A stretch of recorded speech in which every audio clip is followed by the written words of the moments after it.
Joe Biden's lost favor with traditional Democrat voters. That's the topic of today's Bold and Blunt, and I'm your host, Cheryl Chumley, giving you a Christian conservative look at today's news, politics, culture, and events.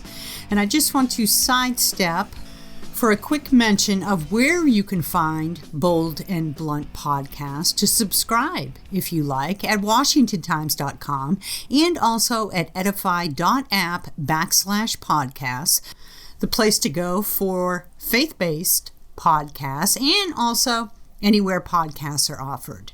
So check it out, subscribe to Bold and Blunt, and I sure appreciate your support. Biden is losing favor with the traditional Democrat voters. And that's not just bad for Biden. It's bad news for all those Democrats out there who are seeking re-election. Listen to this. This was way back in October of last year, 538, the polling site.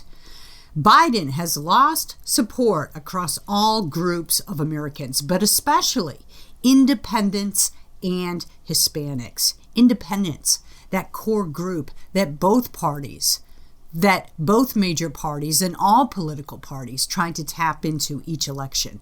Biden, boom, few months in office, and they run scrambling. They run screaming, hopefully to the Conservative Party. Let's read from 538. Over his first 9 months in office, President Biden has lost support among Americans of all stripes, men and women, Black voters and white voters, Zoomers and baby boomers. Even Democrats, writ large, are more disenchanted. But two groups with whom Biden has lost support stand out: independents and Hispanics.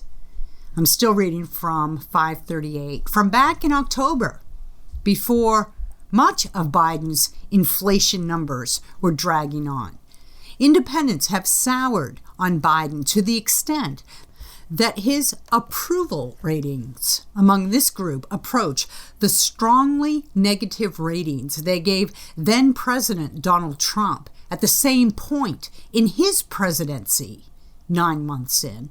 Well, increased disapproval of Biden among Hispanics could signal they are moving further away from Democrats after they shifted somewhat toward Trump and the GOP last November. Shifting away from Biden. Well, fast forward a couple months, fast forward a few months to February 2022, just a few days ago, and this from the Hill: Black voters are fleeing Biden in droves. Here's why. Hispanics shifting away, women shifting away, independents shifting away, Black voters fleeing Biden in droves. What is going on with the Democrat Party? There go all their key voting segments. From the Hill, President Biden's poll numbers have been stunningly bad lately. Well, that's true. The most recent CNN poll has him at 58% disapproval, 41% approval. In December, Biden, by comparison, was at 49% approval in the same poll. So now, 41% approval, down in 2 months' time from 49% approval. Wow, that's a big drop. And among those who disapprove of his performance, I'm reading from the Hill now, 56% say the president didn't accomplish anything in his first year of which they approve. Wow, that is bad. And it just keeps getting worse everywhere you look. No matter whether you're looking at right-wing media sources or places like CNN and The Hill, more mainstream places, you're finding bad news for Biden. And that is translating into bad news for the entire Democrat Party. From the Hill, in January of this year, the dangerous erosion of Democratic Party foundations. As President Biden steers America toward possible global shooting wars with the Chinese and the Russians, tries to incite a second civil war here at home, and drives full steam into American economic collapse and energy shortages, he, with help from progressive Democrats and most mainstream media, is watching the broad-based center of the Democratic Party bleed away, bleeding away, fleeing away. I was reading from The Hill. Recent polls, this is in January, showing Biden significantly slipping approval by, once again, Hispanics, blacks, and women, should set off alarm bells. And guess what? The whispers we're hearing about Hillary Clinton rising as some sort of savior to the Democratic Party, that's laughable. That's laughable. That's laughable even without this newest breaking news about the Durham investigation, showing how the Democrat Party did indeed, once again, Donald Trump, right, proven right, quite correct. The Democratic Party was spying on his campaign. Even without these new revelations, Hillary Clinton was a sad and sorry candidate for the Democrat Party. She was sad and sorry in 2015, 2016, and she's only sadder and sorrier now. I mean, the Democrat Party is facing a huge problem with voters.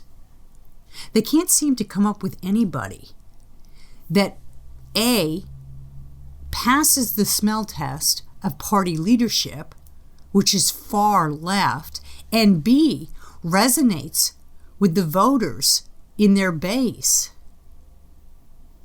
which are largely more centrist and rapidly, under this current administration, having their eyes wide opened to the fact that their own centrist policies aren't being reflected anywhere anymore in the Democrat Party. And that's the big problem with the Democratic Party. They're trying to ride on a brand that no longer holds true. They are not the party of JFK. They are not the party of Bill Clinton days.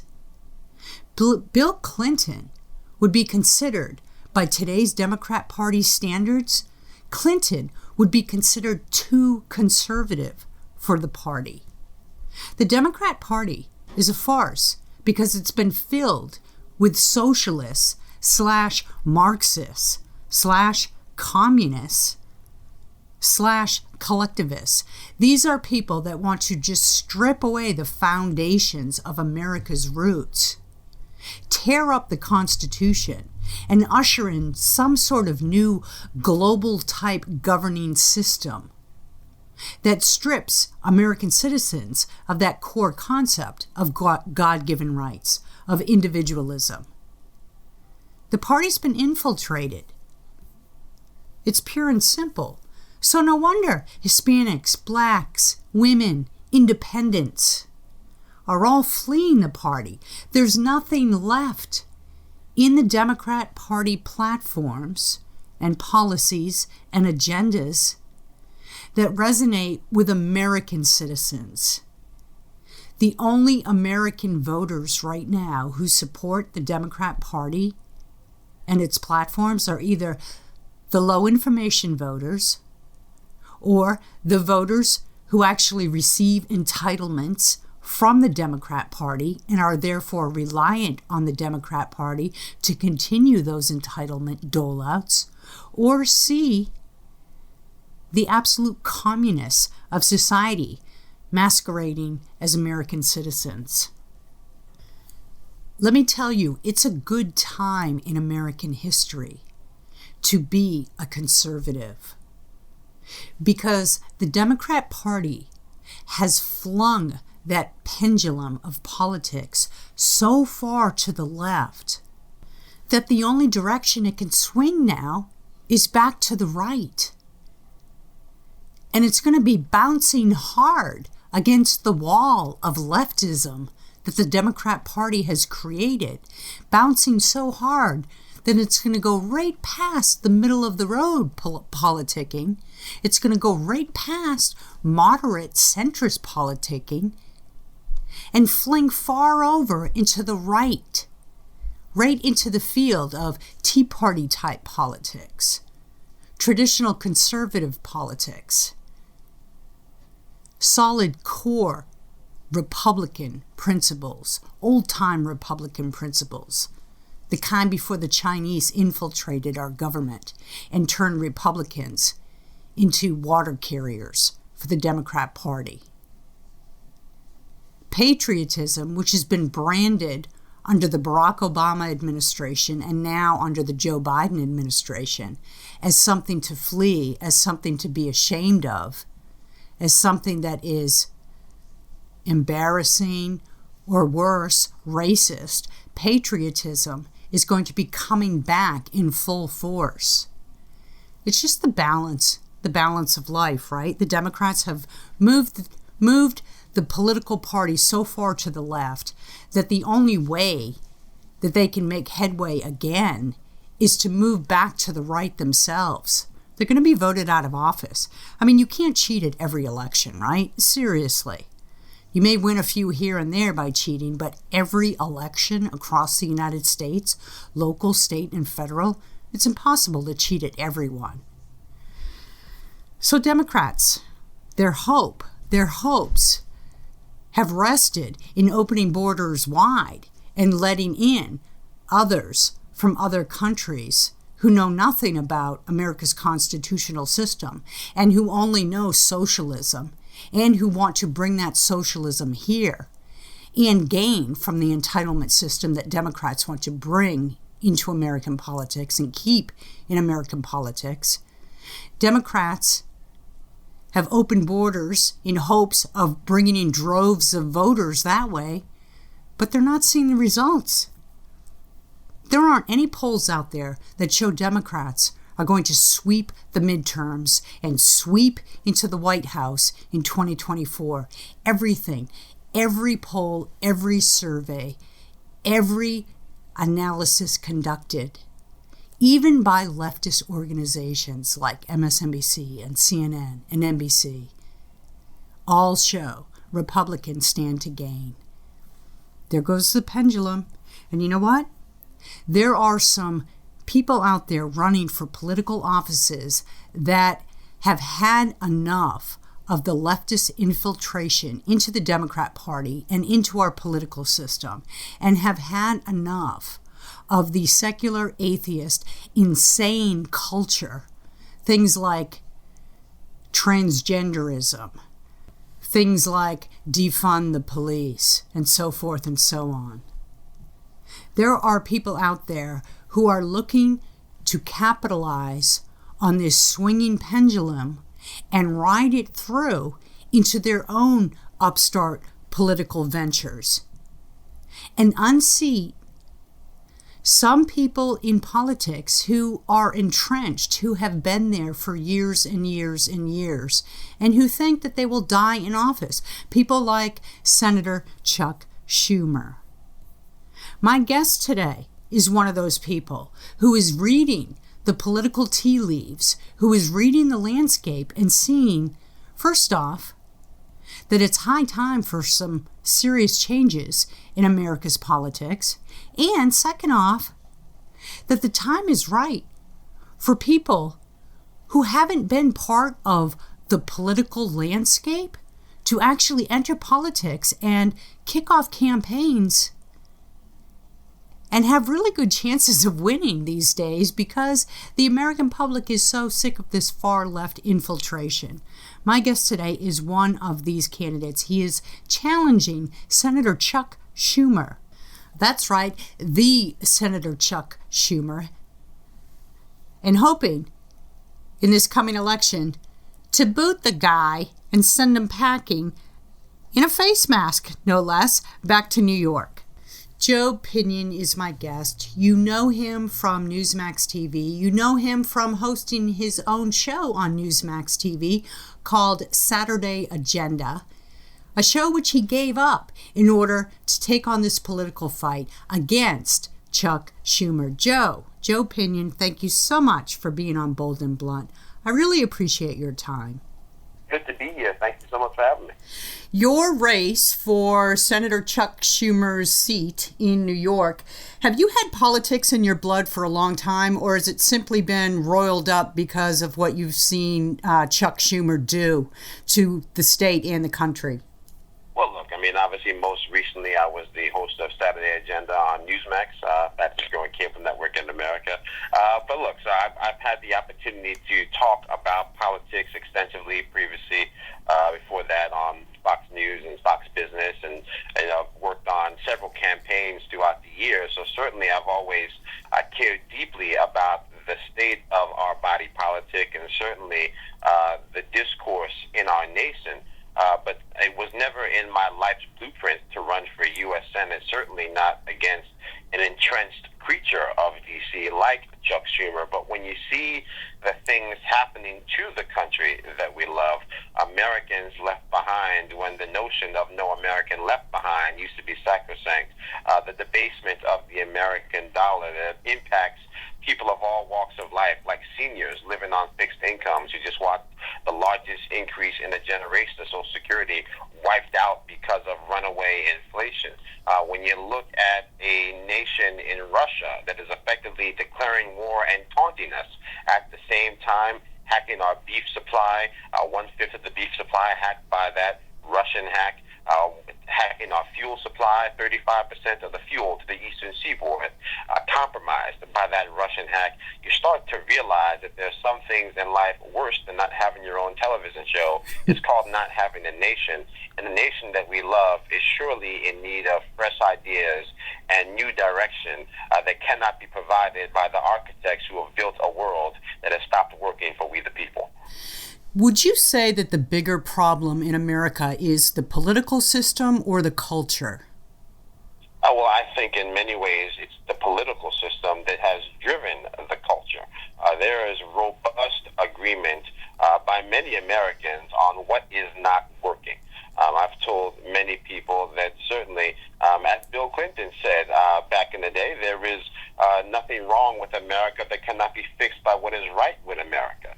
But what is going wrong with America are the career politicians that use our pain to empower themselves at our expense.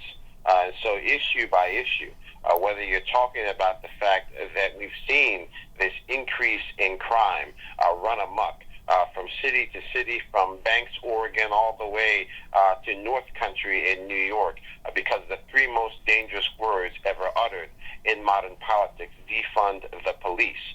We saw shootings up 90% in New York. We have homicide up 30%. We saw 12 U.S. cities hit all-time highs for homicide. And obviously, we had an individual in Chuck Schumer who put his head in the sand like an ostrich, while the children of his party led this most reckless conversation that led to the most dangerous year to wear a badge in the history of wearing a badge. 2021, we saw a 125% increase in ambush killings for police. 476 members of law enforcement lost their lives because of these outrageous policies. And who was helped by this? While I have Chuck Schumer kneeling in the Capitol Rotunda in African kente cloth, it was black and brown people that were being killed. Black and brown people who were being shot at record numbers, and to the point where even in a place like Wayne County, New York, they have to bring in an outside prosecutor to try to clear the backlog of homicide. Something has broken in our society, but that brokenness starts with politicians who are more concerned with empowering themselves than protecting the people that call this nation home. Talk a little bit about the Working Families Party, that your campaign put out a statement about Chuck Schumer taking funding from this party, which is sort of allied with Alexandria Ocasio-Cortez's Democratic Socialists of America. Well, look, I think at the end of the day, right, we have freedom of association in this country, but I think who you associate with may in many ways tell a great deal about what you plan on doing as a leader. when you have individuals that have effectively said it is verboten to associate with police, to support police. That is not a party that is serious about keeping people safe. And so, issue by issue, when you look at the fact that Chuck Schumer has effectively put himself at the mercy of AOC. If she says jump, he says how high, because he is more terrified of a primary from the most extreme elements of his own party than doing what is best for what I call the 19 million and shrinking hardworking New Yorkers that call this state home.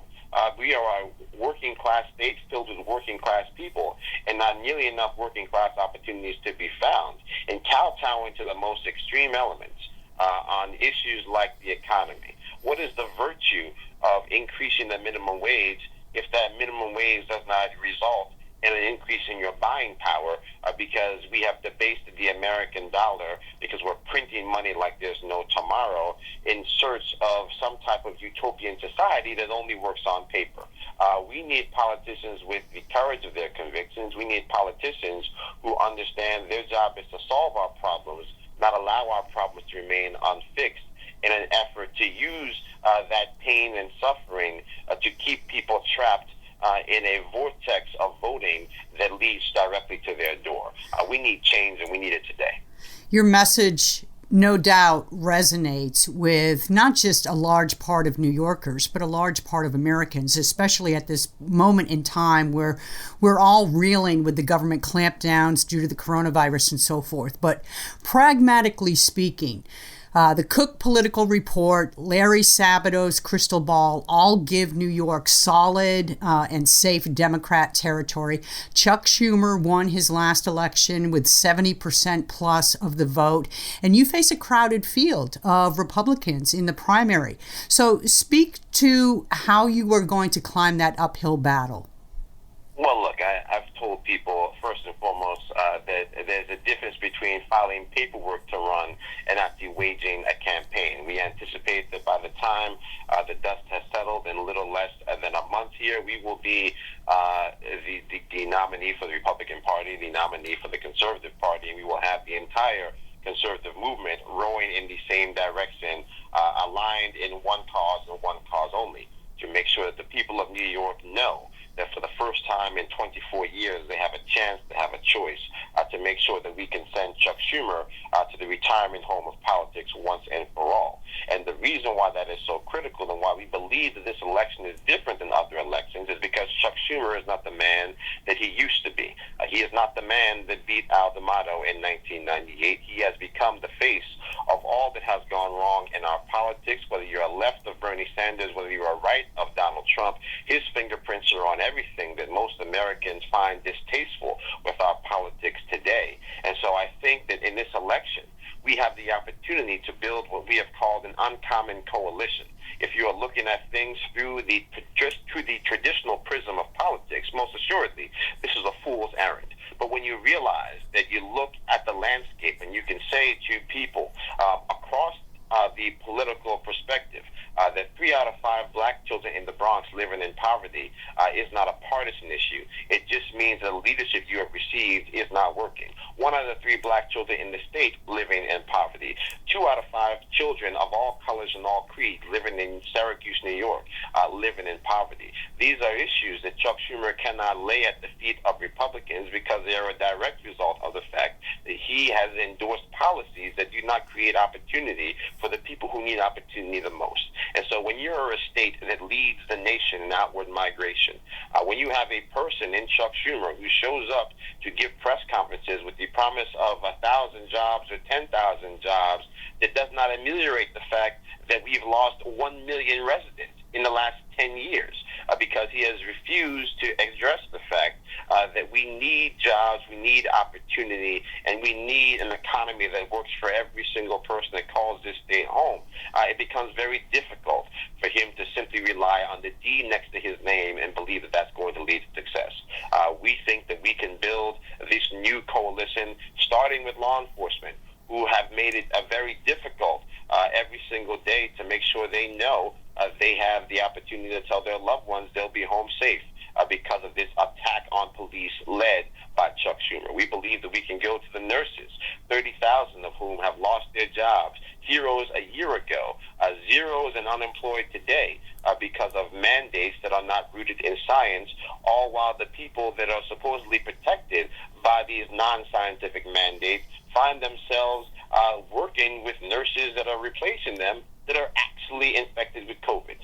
So these are the types of things that I think people of all colors, all creeds, of all political persuasions don't make any sense. We can start doing those things. And then from a resource standpoint, because Chuck Schumer is not the man that he used to be, the moderate that flew under the radar, he is now the U.S. Senate Majority Leader for the country, not just his party. And as such, what he does in the name of New Yorkers down in D.C. impacts every single American that calls this nation home. And the American people know this, which is why we've raised money from over 47 states and counting in 2 weeks, because the people of this nation know that Chuck Schumer must be stopped. And we can send a message in this election that what he has done is wrong. And anybody who subscribes to his method of politics will find themselves unemployed, as he will come election day.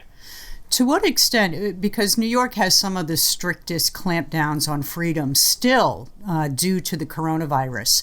So to what extent can you capitalize on that reality of people still being under fire for vaccines, vaccine mandates, and things like that? To what extent can you use that as a political platform to buoy your message even further? Well, I think for us, we came to the conclusion that our fight was not left versus right, but right versus wrong. Right. And there is plenty of wrong that is being inflicted on the American people. They have the study that just came out from Johns Hopkins that said that all the lockdowns only resulted in a 0.2% reduction in death from the COVID-19 virus. So all of a sudden, the question has to be asked, are the left now going to say that the pristine institution that is Johns Hopkins is now just a disinformation cabal? Because every time we have somebody who comes out with factual information, the Democrats who say they trust the science don't want to actually listen to the scientific experts.